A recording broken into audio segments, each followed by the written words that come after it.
5 గంటలకు వచ్చాయి. ఈడ లైన్ ఉంది. వీళ్ళు ఏం మెయింటైన్ చేస్తుంది ప్రభుత్వం? ఎట్లుంది ప్రభుత్వం? ఏం ప్రభుత్వం? మందికి మోసాలు చేసి కాలు మెట్టలు గురించి ఆడోళ్ళు ఓట్లు ఎత్తారట ఎవరు మళ్ళా మర్చి జన్మలో రాడు. అంతేనా? ప్రభుత్వము సేవ చేయాలి సార్. కాళ్ళు మెట్టెలు ఎత్తుకపోయింది అంటారు. మరి ఆయన దొంగ దొంగ అంటారంటాను. నువ్వు కాళ్ళ మెట్లు ఎత్తుకపోయినా మరి అట్లనే ఉంది కదా ప్రభుత్వము. నమ్మించి మోసం చేసాడు. మునిగే వచ్చి ఏం నమ్మించి పింఛన్ 4,000 ఇస్తాను ఇచ్చిండా? ఇంతవరకు ఆడలకు వరకట్నం ఇస్తాను ఇచ్చిండా సార్? మేము కరెక్ట్ చెప్తున్నాం. మేము ఏం మోసం చేసి చెప్తలేను నేను.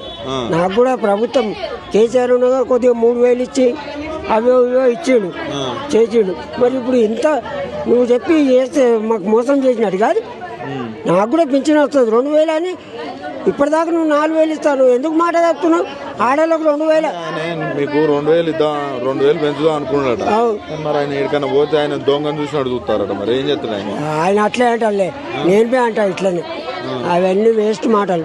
ఎట్లుంది మార్పు? మంచిగా ఉందా? మార్పు ఏం మార్పు లేలే. ఆయన ప్రజలను మోసం చేసి గెలిచిండు. ఏం లేదు ఆడ. అంతేనా? 3 నెలలకు ఒకసారి బియ్యం ఎట్లుంది పరిస్థితి? ఇప్పుడైతే నిన్న మొన్ననే కదా సార్, ఇంతకుముందు లేదు. ఈ నిన్న మొన్న అయింది. ఇప్పుడు మాత్రం నేను నిన్న వచ్చిపోయినా దొరకలే. ఇప్పుడు ఇక్కడ ఉన్న 5 గంటలకు వచ్చిన. పొద్దుగాల టిఫిన్ తెచ్చుకొని నేనే ఉన్నా. ఇప్పుడు ఇంకా కాలేదు.